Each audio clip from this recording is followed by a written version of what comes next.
নির্বাচন ইস্যুতে সরকারকে চাপে রাখবে বিএনপি, ফ্যাসিবাদ বিরোধী সব দলকে ঐক্যবদ্ধ করার আহ্বান। অন্তর্ভুক্তিমূলক নির্বাচনের বয়ান ভারতের, হাসিনা ও আওয়ামী লীগের পুনর্বাসনেই উদ্দেশ্য।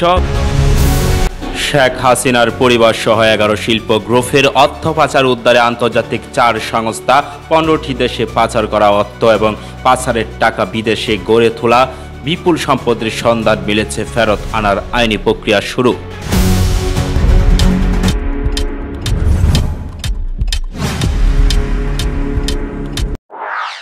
চলতি বছরের ডিসেম্বরের মধ্যে জাতীয় সংসদ নির্বাচনের বিষয়ে অন্তর্বর্তী সরকারের উপর চাপ অব্যাহত রাখার সিদ্ধান্ত নিয়েছে বিএনপি।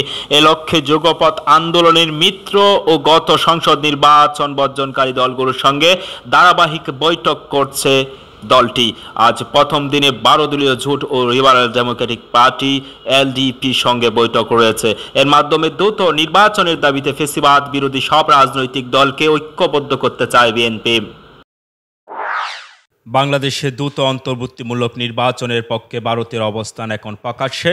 যদিও আওয়ামী লীগ আমলে অনুষ্ঠিত 3টি নির্বাচন অন্তর্ভুক্তিমূলক না হলেও দেশটি কোনো কথা বলেনি, বরং সমর্থন দিয়েছে, এমন মন্তব্য করছেন বিশ্লেষকরা।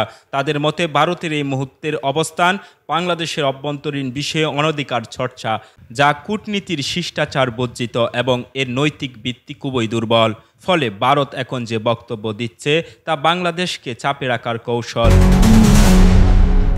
এর মধ্য দিয়ে সেই দেশে পালিয়ে যাওয়া ক্ষমতাচ্যুত প্রধানমন্ত্রী শেখ হাসিনা ও তার দল আওয়ামী লীগকে পুনর্বাসন করতে চায়। আর এই কারণেই শেখ হাসিনাকে ফেরত চাওয়ার আহ্বানে সাড়া দিচ্ছে না, উল্টো আশ্রয় প্রশ্রয় দিচ্ছে ভারত।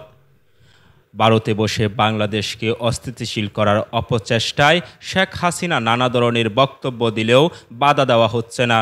প্রসঙ্গত 2014 সালে 153 আসনে বিনা প্রতিদ্বন্দ্বিতায় নির্বাচন, 2018 সালে দিনের ভোট রাতে করা এবং 2024 সালে একতরফা বিতর্কিত নির্বাচনের পরেও সঙ্গে সঙ্গে অনৈতিকভাবে সমর্থন দিয়েছিল ভারত।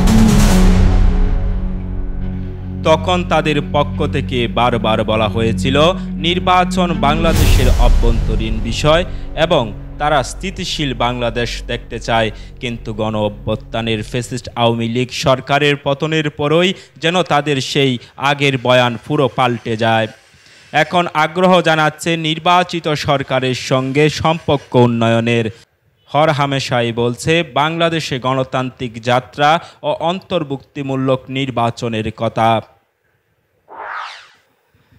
সাবেক প্রধানমন্ত্রী শেখ হাসিনার পরিবার সহ 11টি শিল্প গ্রুপের পাচারকৃত বিপুল পরিমাণ অর্থ এবং পাচারের টাকায় বিদেশে গড়ে তোলা বিপুল পরিমাণ সম্পদের হদিস মিলেছে।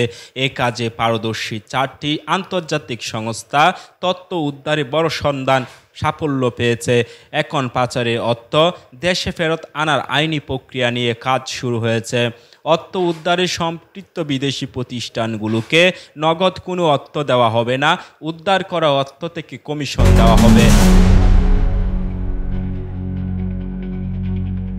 সাবেক প্রধানমন্ত্রী শেখ হাসিনার পরিবার ছাড়াও পাচারের সঙ্গে সংশ্লিষ্ট শিল্প গ্রুপগুলোর মধ্যে রয়েছে সাবেক ভূমিমন্ত্রী সাইফুজ্জামান চৌধুরীর Aramit group, S Alam group, Beximco group, Sikder group, Nasa group, Orion group, Gemcon group, Nabil group, Summit group প্রভৃতি।